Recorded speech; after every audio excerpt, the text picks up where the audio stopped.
So hello everyone, today the chapter is solution. Solution यानी कि घोल. हम सभी ने सुना हुआ इसके बारे में, बट अब आते हैं कि मेन डेफिनेशन क्या रहेगी in terms of chemistry, and उसके बाद हम देखेंगे कि कौन कौन से टॉपिक्स रहेंगे एंड नीट और सीबीएसई लेवल पर कौन से क्वेश्चन फिफ्थ चैप्टर पे रेज होते हैं. तो आइए स्टार्ट करते हैं the chapter solution. Solution is defined as the homogeneous mixture of two or more components.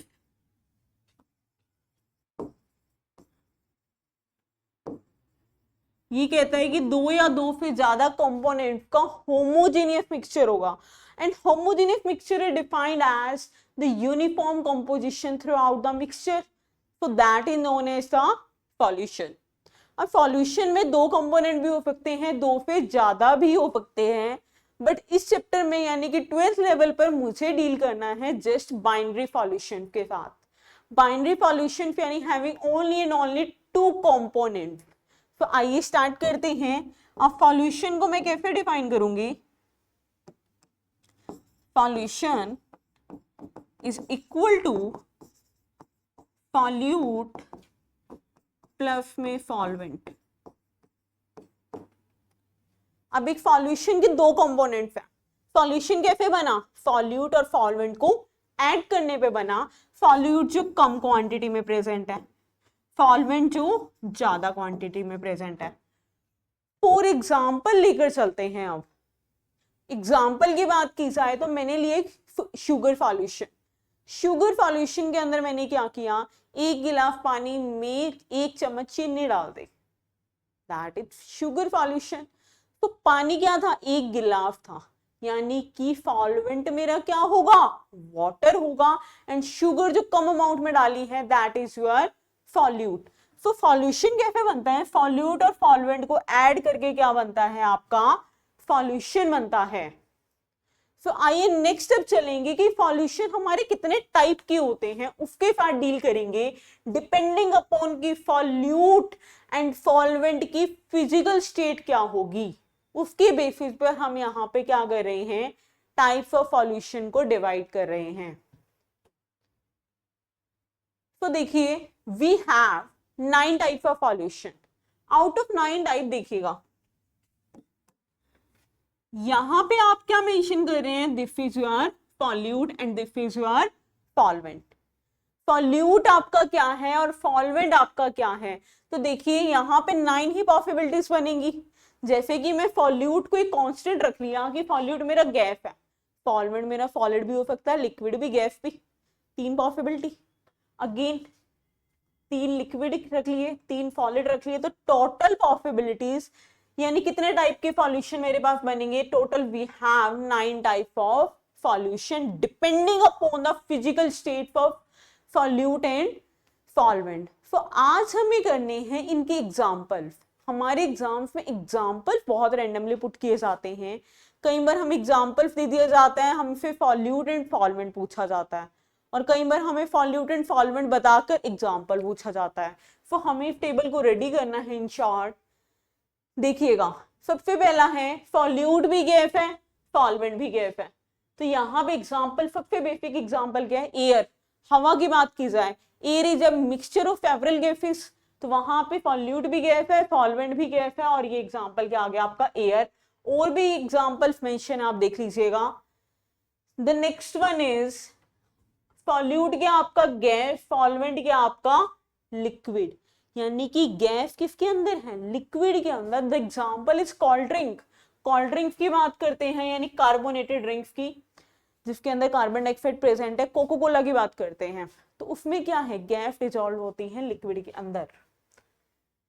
The next one is gas in solid. Example क्या रहेगा? Hydrogen in platinum. Hydrogen is a gas, और platinum आपको पता है एक बहुत अच्छा metal है और ऑर्नामेंट्स के लिए भी यूज किया जाता है. आफ्टर दैट लिक्विड्स की बात की जाए, सॉल्यूट आपका लिक्विड है, सॉल्वेंट आपका गैस है. तो एग्जाम्पल क्या रहेगा? Water vapour in air. Air के अंदर वाटर वेपर प्रेजेंट है. नेक्स्ट देखिए लिक्विड इन लिक्विड. एग्जाम्पल क्या रहेगा? Alcohol in water. दारू के अंदर पानी डाल दो, वो क्या बन जाएगा? Liquid in liquid. उसके बाद लिक्विड इन सॉलिड, एग्जाम्पल किसका लिया है, मरकरी। मरकरी का एक वो होता है alloy that is known as amalgam. Solid in gas, mothballs जो एयर में प्रेजेंट हैं। Solid in liquid, sugar in water. Solid in solid का बहुत अच्छे एग्जाम्पल है एलॉयज। तो हमें यहाँ पे एग्जाम्पल्स की पहचान होनी चाहिए। सो स्टूडेंट्स आप यहाँ पे स्क्रीनशॉट ले सकते हैं ताकि हम अपने नेक्स्ट टॉपिक पर चल सके। द नेक्स्ट वन इज, हम यहाँ पर देखिए 2 लो पढ़ने वाले हैं बहुत अच्छे से, और ये दोनों लो ही क्या है हमारे मोस्ट एंड मोस्ट इंपॉर्टेंट है। तो आइए स्टार्ट करते हैं। सबसे पहले आता है मेरे पास Henry law. Henry is the name of scientist. ये क्या है, साइंटिस्ट का नेम है। अब हेनरी कहता क्या है उसके बारे में बात करते हैं। The partial pressure of the gas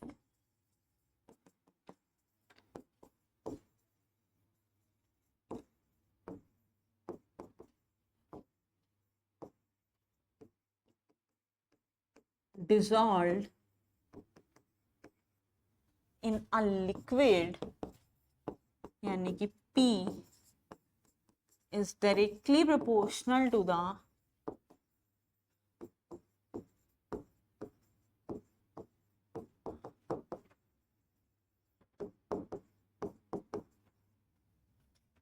vapor pressure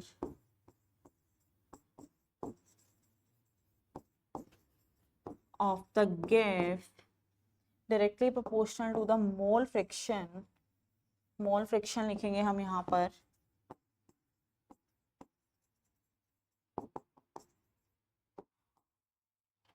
present in the solution.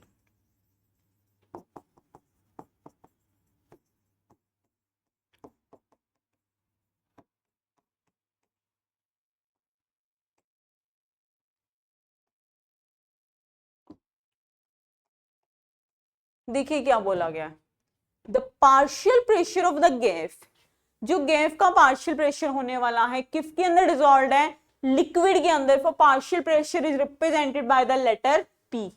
वो किसकी डायरेक्टली प्रोपोर्शनल होगा, मोल फ्रैक्शन के, जो किसमें प्रेजेंट है, सॉल्यूशन के अंदर प्रेजेंट है, रिप्रेजेंटेड बाय एक्स। सो हमें यहाँ से क्लियर हो गया कि पी जो है किसके डायरेक्टली प्रोपोर्शनल है, एक्स के डायरेक्टली प्रोपोर्शनल है। और जब मैं ये प्रोपोर्शनैलिटी का साइन हटाऊंगी तो मेरे को यहाँ पे क्या मिलेगा, P इज इक्वल टू की एच एक्स, जहां पे आपका की एच क्या होगा, की H is your Henry law constant. Again देखते हैं क्या बोला था, लो का नेम क्या है, हेनरी लो। हेनरी तो है साइंटिस्ट का नेम। और इसने क्या बात बताई थी, हमें क्या करना है, गैस को डिसॉल्व करना है लिक्विड में, यानी कि सॉल्यूट मेरा क्या है, गैस है, सॉल्वेंट मेरा क्या है, लिक्विड है। इतनी बात तो क्लियर हो गई। और गैस का क्या लेना है, प्रेशर लेना है। For pressure is denoted by the letter P. वो किसके डायरेक्टली प्रोपोर्शनल होने वाला है, मोल फ्रैक्शन के present in the solution. So mole fraction क्या होगा, एक्स पे रिप्रेजेंट होगा। So P directly proportional to X. और प्रोपोर्शनैलिटी कांस्टेंट हम लगाएंगे यहाँ पे की एच पे। K H is known as Henry law constant. आगे की तरफ चलते हैं, इसकी एप्लीकेशन के बारे में बात करेंगे कि हेनरी लो काम कहां पर आता है, डेली लाइफ में इसकी क्या एप्लीकेशन रहेगी। एप्लीकेशन ऑफ हेनरी लो, तो देखिए सबसे पहली, cold drink are filled under high pressure to increase the solubility of gas. So we all know that cold drinks contain carbon dioxide gas. तो कोल्ड ड्रिंक्स को हमेशा क्या किया जाता है, हाई प्रेशर पे फील किया जाता है।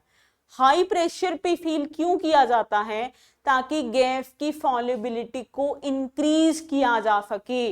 हम उसको क्या करते हैं, जब हम लेकर आते हैं मार्केट पे उसकी फील बंद होती है। फील क्यों बंद है? क्योंकि प्रेशर बहुत ज्यादा डाला हुआ है।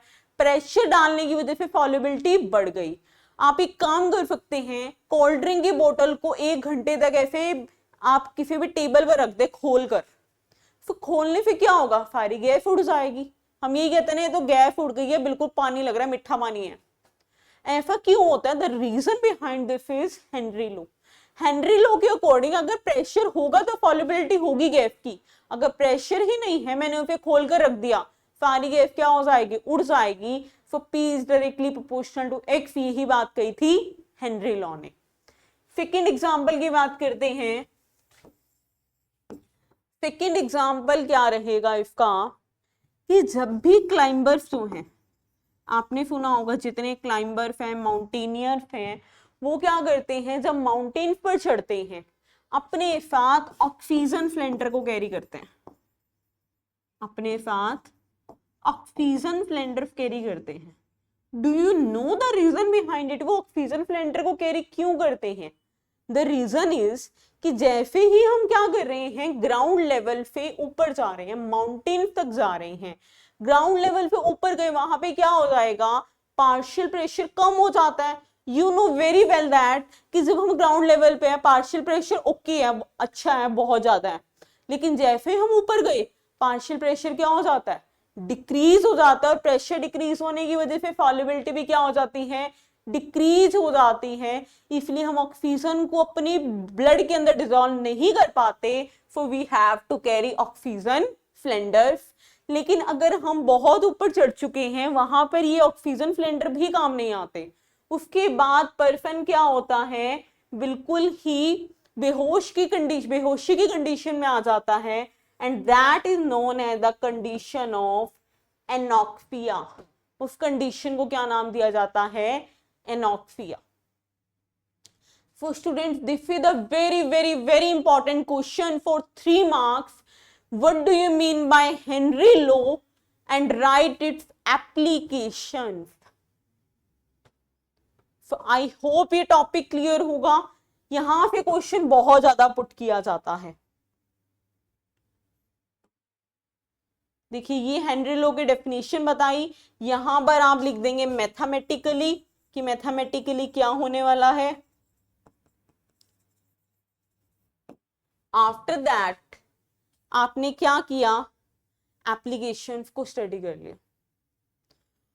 ओके, अब नेक्स्ट टॉपिक पर चलते हैं कि हेनरी लॉ के बाद अभी तक जितना हमने किया है, जो हमने टाइप्स ऑफ सॉल्यूशन किए, 1 मार्क्स का क्वेश्चन वहां पे बनता है, 2 और 3 मार्क्स का क्वेश्चन बनता है हेनरी लॉ पे। अब नेक्स्ट टॉपिक पर चल रहे हैं।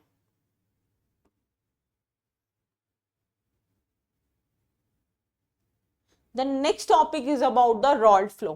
जैसे अभी हमने हेनरी लॉ को पढ़ा, हेनरी भी साइंटिस्ट का नेम था, रॉल्ट भी साइंटिस्ट का नेम होने वाला है। यहाँ पे लिख देती हूँ, ये भी क्या है, साइंटिस्ट का ही तो नेम है। अब इसने क्या लॉ दिया उसके बारे में बात करते हैं, और फिर देखेंगे इसकी क्या एप्लीकेशन है, यानी दोनों लॉ क्या है, इक्वली इंपॉर्टेंट है। देखिए बात की जाती है for a solution of volatile liquid, or a solution of volatile liquid, the partial pressure of each component is directly proportional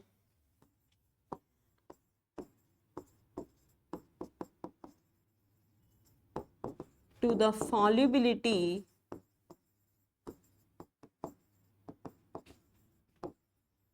of the gas, directly proportional to the solubility, यहां तक ही लिखेंगे।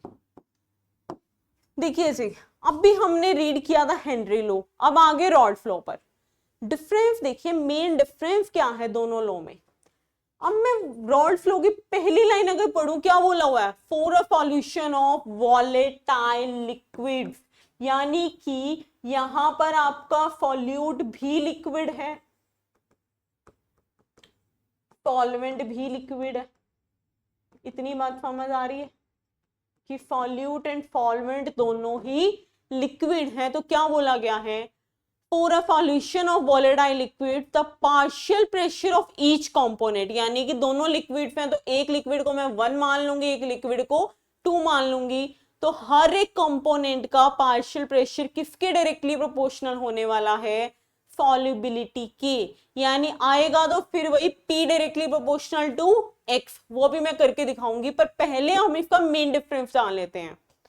देखिए जब मैंने हेनरी लॉ को study किया, कहा तो इसने भी यही था कि P डायरेक्टली प्रोपोर्शनल है X की, लेकिन कंडीशन देखिए, कंडीशन क्या थी, गैस डिसॉल्व्ड इन लिक्विड, यहाँ पे गैस लिक्विड के अंदर डिसॉल्व होती है, और यहां पर क्या होता है, लिक्विड लिक्विड के अंदर डिसॉल्व होता है, this is the main difference.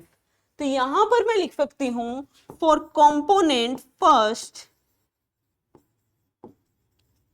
For component first P1 क्या हो जाएगा, X1 के डायरेक्टली प्रोपोर्शनल हो जाएगा, क्योंकि दो कंपोनेंट्स लेने हैं, यही बात डेफिनेशन में बताई गई है। So P1 is directly proportional to the X1, यहां से क्या निकल आएगा, P1 is equal to P1 naught X1। Where P1 naught को कैसे डिफाइन किया जाएगा, pressure of pure solvent, where P1 naught is the pressure of the pure solvent.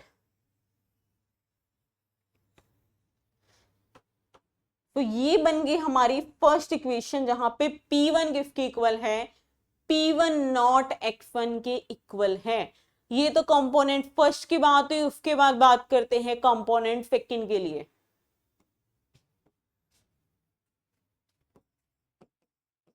और कंपोनेंट सेकंड, कंपोनेंट सेकंड क्या आ जाएगा, P2 directly proportional to X2, इसको हम further क्या लिख सकते हैं, P2 directly proportional to P2 not X2, इस तरीके से लिख सकते हैं, where P2 naught is the pressure of, again ये किसका होगा, प्योर सॉल्वेंट का होगा। तो ये मैंने सेकेंड इक्वेशन, तो मेरे पास फर्स्ट एंड सेकेंड इक्वेशन आ चुकी हैं। Now according to the Dalton law of partial pressure, कौन सा लॉ अप्लाई करने वाले हैं, Dalton law of partial pressure. तो Dalton law of partial pressure के अकॉर्डिंग क्या होता है, जो आपका P टोटल होगा that will be equal to P1 plus P2। दोनों कंपोनेंट को मैं क्या करूंगी, प्रेशर को ऐड कर दूंगी। तो मैं पहले लास्ट पेज से इसका वैल्यू लिख लूं, P1 की वैल्यू क्या आई थी मेरे पास, P1 नॉट X1। तो यहां मैं पुट कर रही हूं, it is P1 naught X1 and it is P2 not X2। इस तरीके पे आ चुका है, P1 naught X1, P2 not X2। अब हमें एक बात पता है कि X1 प्लस X2 क्या होता है, 1, यानी कि मोल फ्रिक्शन की बात की जाए, टोटल वैल्यू क्या रहती है, मोल फ्रिक्शन की ऑलवेज 1 रहती है। तो मैं यहां पर पुट कर सकती हूं, अगेन मैं लिख रही हूं नेक्स्ट पेज पे,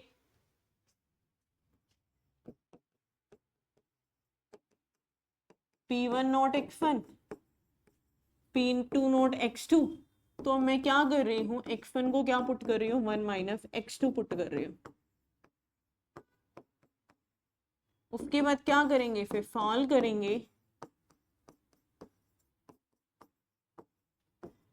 अब आप यहाँ पे देख सकते हैं X2 टर्म क्या आ रही है आपकी, कॉमन आ रही है, that is P2 not minus P1 not.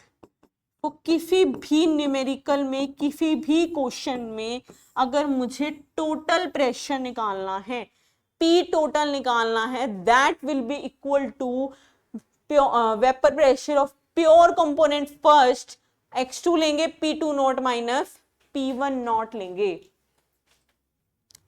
तो इस तरीके से आपको क्या करना है, ये डेरिवेशन करनी है। कई बार हमारे पास डेरिवेशन भी आ जाती है, और कई बार हमारे पास इस फॉर्मूले पे न्यूमेरिकल्स भी आ जाते हैं। After that the next topic will be ideal and non ideal solution. देखिए सॉल्यूशन को पहले भी हम क्लासिफाई कर चुके हैं, तो सॉल्यूशन को जो हमने पहले क्लासिफाई किया, it is based on the physical state कि सॉल्यूट की और सॉल्वेंट की फिजिकल स्टेट क्या थी, डिफरेंट थी। अब मैंने क्या किया है, सॉल्यूशन को डिवाइड किया आइडियल और नॉन आइडियल में, डिपेंडिंग अपॉन कि ये रॉड फ्लो की कंडीशन को फॉलो अप कर पा रहे हैं या नहीं कर पा रहे।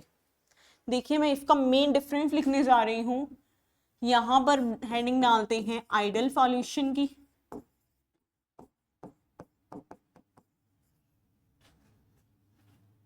यहां पर हेडिंग डालते हैं नॉन आइडियल सॉल्यूशन के। बीच में लगा लेते हैं लाइन, बिकॉज अब हम बात करेंगे इनके डिफरेंस की कि दोनों में क्या डिफरेंस होने वाला है। देखिए the solution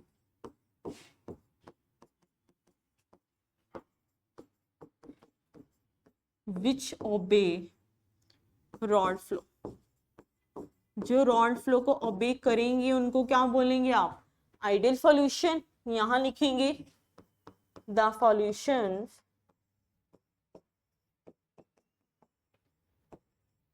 which do not obey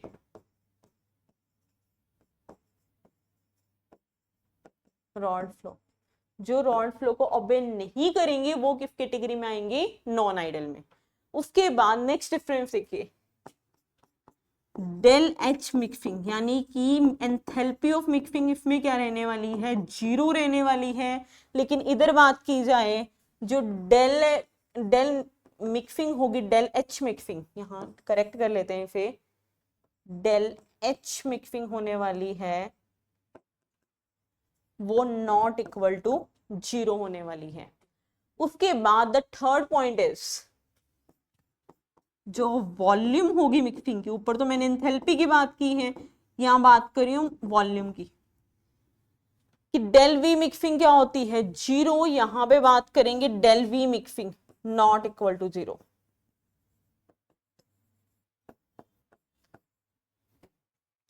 So this is the main difference between the ideal and non-ideal solution। तो ये टॉपिक भी हमारा 2 और 3 मार्क्स में बहुत रेंडमली पुट किया जाता है। तो यहाँ पे इस वीडियो में मैं बहुत ही इंपॉर्टेंट टॉपिक्स को स्टडी कर रही हूँ कि जिनको लगता है कि सीबीएसई एग्जाम बहुत मुश्किल आते हैं, लेकिन भाई जो एग्जाम आता है हमारे पास वो एवरेज आता है। आपने एक बुक का नाम भी सुना होगा, EAD, इजी एवरेज डिफिकल्ट। तो हमारा पेपर कभी भी ना तो पूरा इजी आता, ना कभी भी पूरा मुश्किल आता। कुछ ऐसे सिलेक्टेड क्वेश्चंस होते हैं, जैसे कि इन टॉपिक्स की मैं बात कर रही हूँ, जो एग्जाम्स में आते ही आते हैं मोस्ट रैंडमली। तो हमें इनको प्रिपेयर जरूर करना है। और जिसने अभी तक वीडियो को लाइक एंड सब्सक्राइब नहीं किया तो प्लीज कर दीजिए, ताकि इंपॉर्टेंट टॉपिक्स आप तक पहुंचते रहें। तो ये 3 मार्क्स का क्वेश्चन आपके पास रेडी हो चुका है, difference between ideal and non ideal solution. एक बात और, हमने इनकी एग्जाम्पल्स की बात नहीं की कि कौन सा सॉल्यूशन आइडियल होगा, कौन सा सॉल्यूशन नॉन आइडियल। तो आइडियल की यहाँ पे एक पॉइंट और ऐड कर सकते हैं, the solution which obey Raoult law at all temperature and pressure, कि ये रोड फ्लो को फॉलो करता है हर टेम्परेचर पे, हर प्रेशर पे, और वो तो बेचारा रोड फ्लो को फॉलो ही नहीं करता। और एग्जांपल्स की मैं बात करूं, इसके एग्जांपल में क्या आने वाला है, the example is mixture of benzene plus toluene. जब हमने इन दोनों को ऐड किया, एक सॉल्यूशन बनाया, that represents the situation of ideal solution. यहां की बात की जाती है, यहां पे हम क्या कर रहे हैं, इथेनॉल कर रहे हैं और साथ में हम एसीटोन कर रहे हैं, that represents the situation of non ideal. तो कई बार हमसे 1 मार्क्स में एग्जाम्पल भी पुट कर लिया जाता है। तो यहां पे आपका ये टॉपिक खत्म होता है। हम नेक्स्ट टॉपिक पर चलते हैं। The next topic is colligative properties, the very very very important topic, colligative properties. तो आइए सबसे पहले इसका मीनिंग जानते हैं, फिर देखेंगे इसका यूज क्या होने वाला है। The properties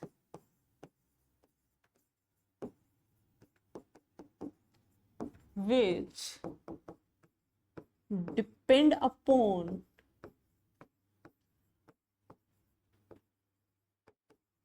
number of solute particles irrespective of the nature of the solution। देखिएगा, कॉन्लिगेटिव प्रॉपर्टीज वो प्रॉपर्टीज हैं जो किसके ऊपर डिपेंड करती है, नंबर ऑफ सॉल्यूट पार्टिकल पे डिपेंड करती है, नेचर पे डिपेंड नहीं करती। उन प्रॉपर्टी को क्या नाम दिया जाता है, कॉन्लिगेटिव प्रॉपर्टी। तो देखिए कॉन्लिगेटिव प्रॉपर्टी किसके लिए काम आने वाली है, देखिएगा, it is used for the determination of, it is used for the determination of molecular mass। ये किसके लिए काम आएगी, मॉलिक्यूलर मास के डिटर्मिनेशन के लिए काम आने वाली है। तो एक्चुअल में मेरे पास होती है 4 कॉन्लिगेटिव प्रॉपर्टीज, हमें 1 बाय 1 उनको स्टडी करना है, और उसके बाद हमारे पास क्या क्वेश्चन बनता है कि आउट ऑफ दीज 4 कॉन्लिगेटिव प्रॉपर्टीज कौन सी सबसे ज्यादा प्रेफर की जाएगी मॉलिक्यूलर मास की डिटर्मिनेशन में, और क्यों। तो इसका आंसर मैं बाद में बताऊंगी। क्वेश्चन लिख लेते हैं एक बार, क्योंकि ये क्वेश्चन आपके एग्जाम में बहुत रेंडमली देखने को मिलता है। क्वेश्चन कैसा आता है, out of all colligative properties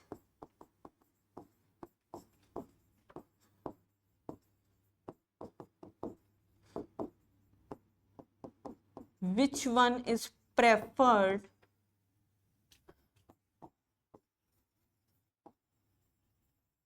for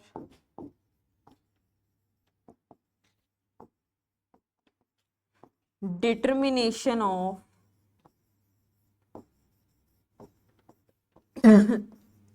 molecular mass and why। तो इस टाइप का क्वेश्चन आपको 2 मार्क्स में देखने को मिलता है। तो हम 1 बाय 1 सारी कॉन्लिगेटिव प्रॉपर्टीज को स्टार्ट करते हैं, उसके बाद आपको इस क्वेश्चन का आंसर श्योरली मिल जाएगा।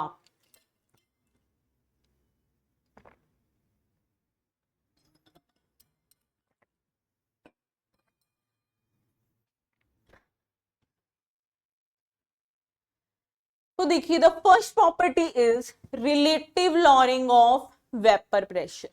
वेपर प्रेशर में क्या होने वाला है, रिलेटिवली लोअर होने वाला है वेपर प्रेशर। लेकिन अब मुझे ये बात नहीं समझ आई कि किन 2 टर्म्स को मैं कंपेयर करूं, किसमें कैसे क्या लो होने वाला है। तो आइए चलो इसकी थ्योरी को समझते हैं। सबसे पहले मैं डिफाइन करूंगी वेपर प्रेशर, ये होता क्या है, इसकी डेफिनेशन लिखते हैं। तो सिंपल टर्म्स में हम क्या कह सकते हैं, the pressure exerted by the vapor। Vapour जो प्रेशर एक्सर्ट करते हैं that is known as the vapour pressure.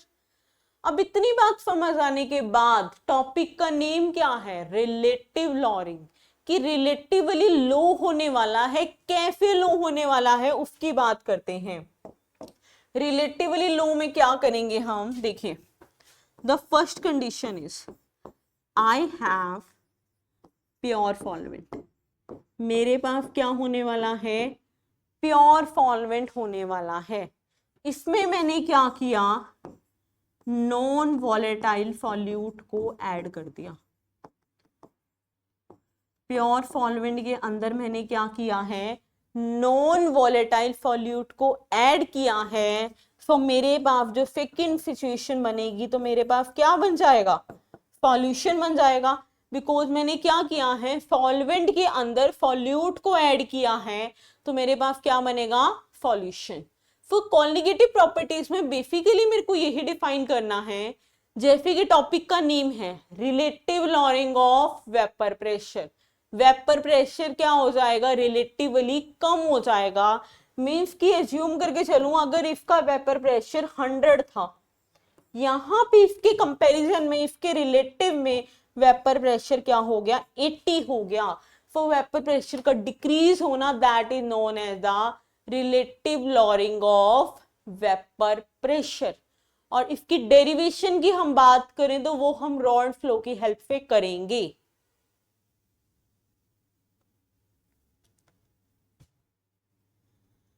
Okay, the next property is, this is the very important properties, this is elevation of boiling point। तो आइए जानते हैं elevation का क्या meaning है। elevation यानी कि इंक्रीज होना, किसी भी चीज का इंक्रीज होना, that is known as elevation. Increase किस में होने वाला है, बॉइलिंग पॉइंट में। तो बॉइलिंग पॉइंट का सबसे पहले आपको मीनिंग क्लियर होना चाहिए, क्योंकि छोटे लेवल पे हम बढ़ते आ रहे हैं। बॉइलिंग पॉइंट यानी कि जिस टेम्परेचर पे लिक्विड बॉयल होते हैं हम यही कहते हैं, बट नहीं, बॉइलिंग पॉइंट की एक्चुअल डेफिनेशन पे आते हैं इन टर्म्स ऑफ केमिस्ट्री। कैसे डिफाइन करेंगे, देखिएगा, the temperature at which vapor pressure of the liquid becomes equal to the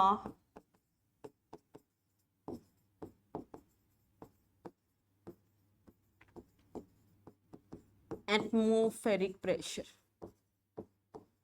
देखिए क्या बोला गया, वो टेम्परेचर जहां पे लिक्विड का वेपर प्रेशर किसके इक्वल हो जाता है, एटमॉस्फेरिक प्रेशर के इक्वल हो जाए, that is known as the elevation of boiling point. में ये तो बॉइलिंग पॉइंट की डेफिनेशन होगी।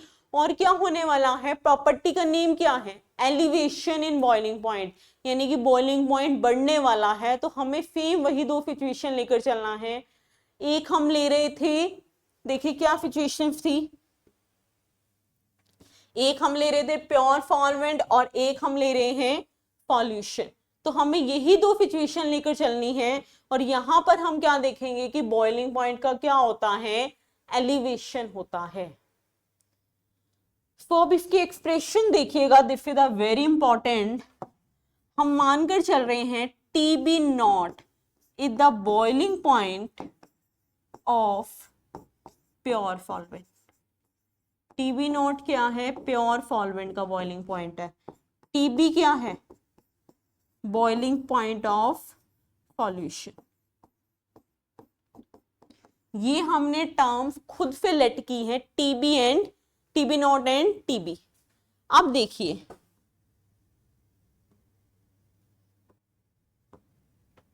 हमें क्या करना है, हमें बात करनी है del TB। Del TB is known as elevation in boiling point, कि बॉइलिंग पॉइंट में कितना इंक्रीज हुआ। तो हम क्या करेंगे, TB में से TB नोट को माइनस कर देंगे, that will represent the elevation in boiling point. After that experimentally मेरे पास क्या आता है, एक्सपेरिमेंटली डेल TB किसके डायरेक्टली प्रोपोर्शनल रहता है, मोलैलिटी के डायरेक्टली प्रोपोर्शनल आता है। ये बात मुझे एक्सपेरिमेंटली पता चली है, मुझे नहीं पता ये आई कहां से, कि डेल TB किसके डायरेक्टली प्रोपोर्शनल है, मोलैलिटी के। तो जब मैंने प्रोपोर्शनलिटी का साइन हटाया तो एक कांस्टेंट आ जाएगा, that is known as the KB। Del TB किसके इक्वल है, KB, और यहाँ पे क्या आ गया, मोलैलिटी। सो KB यहाँ पे क्या होता है वो देखिएगा, KB is the molal elevation constant, और वीकेंड पे it is एबुलिस्कोपिक constant.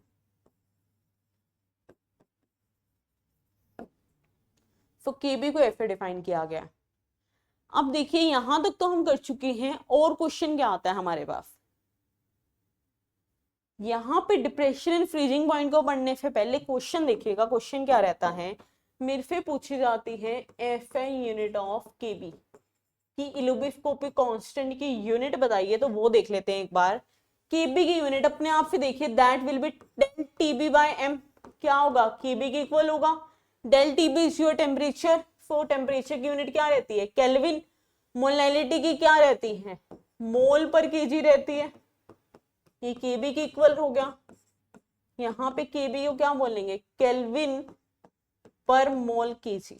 So this is the SI unit of K. B question बहुत रैंडमली 1 और 2 मार्क्स में पूछा जाता है, so you must know about. So this is the property of elevation of boiling point. दो properties हम discuss कर चुके हैं, अब चलिए नेक्स्ट प्रॉपर्टी पर। The next property is depression of freezing point। freezing point का डिप्रेशन, तो आइए पहले इन टर्म्स को क्लियर कर लेते हैं। डिप्रेशन का मीनिंग क्या होगा, डिक्रीज होना। डिप्रेशन का मतलब क्या होता है, डिक्रीज होना। और फ्रीजिंग पॉइंट को आइए डिफाइन कर लेते हैं। फ्रीजिंग पॉइंट, फ्रीजिंग पॉइंट को कैसे डिफाइन किया जाता है, the temperature या the point at which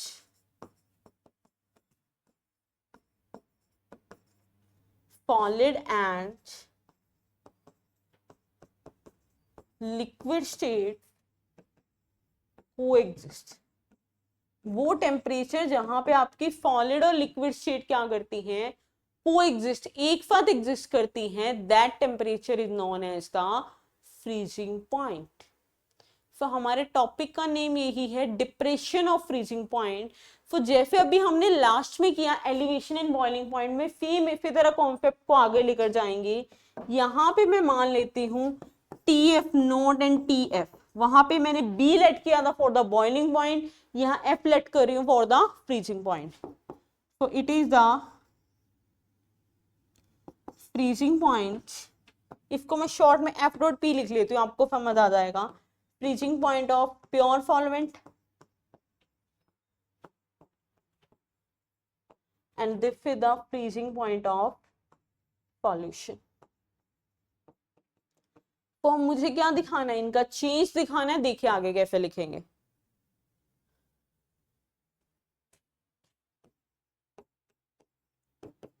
अब देखिए हमारा क्या हो रहा है, डिप्रेशन हो रहा है, यानी कि डिक्रीज हो रहा है, तो ऑब्वियसली इस तरीके से होगा, this is your depression in freezing point.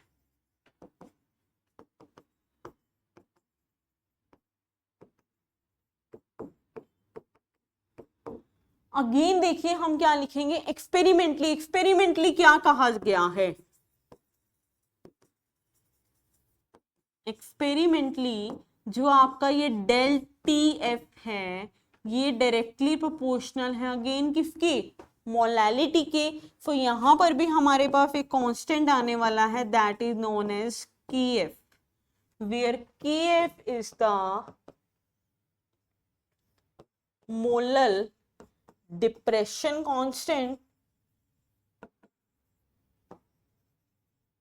और we can say or we can say it is cryoscopic constant। तो इस तरीके पे हमें ये एक्सप्रेशन लेकर जाना है। और सेम हमारे पास क्वेश्चन रहता है कि क्रायोस्कोपिक की यूनिट्स बता दीजिए जी, तो क्रायोस्कोपिक की भी यूनिट सेम ही रहेंगी। आप देख सकते हैं कि एफ क्या होगा, del T F by molality, that will be equal to kelvin mole per KG, और ये किसके इक्वल रहेगा, केल्विन केजी पर मोल। ये आपकी क्या आएगी, फाइनल यूनिट आएगी क्रायोस्कोपिक कांस्टेंट के लिए। सो आई होप आपको दोनों टॉपिक्स अच्छे से क्लियर हो गए हो। अब चलते हैं लास्ट कॉलिगेटिव प्रॉपर्टी पर, that is osmosis and osmotic pressure. तो इसके बेसिक बात बताऊं, ऑस्मोसिस हम ये घरों में बहुत ज्यादा यूज करते हैं, दैट इज रिवर्स ऑस्मोसिस। हमारे घरों में क्या लगा होता है आजकल, वाटर को प्यूरिफाई करने के लिए हम लोग आरओ का यूज करते हैं, that is reverse osmosis. So osmosis process क्या होता है, basically the flow of solvent of liquid, मैं लिख देती हूँ यहाँ पर, the flow of solvent of a liquid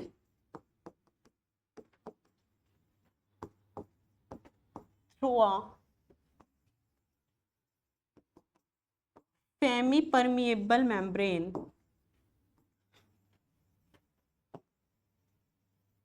is called osmosis. देखिए सबसे पहले ऑस्मोसिस को डिफाइन कैसे किया गया, फ्लो किस चीज का होगा, सॉल्वेंट ऑफ अ लिक्विड, यानी जो भी लिक्विड सॉल्यूशन है उसके सॉल्वेंट का फ्लो कराएंगे, कहां पे कराएंगे, this is the main point, through a semi permeable membrane, that is known as the process of osmosis. और ऑस्मोसिस की डायरेक्शन को अगर मुझे रिवर्स करना हो, इफ वी वांट टू, देखिए if we want to reverse the direction of osmosis, जिसको हम आर का नाम देते हैं,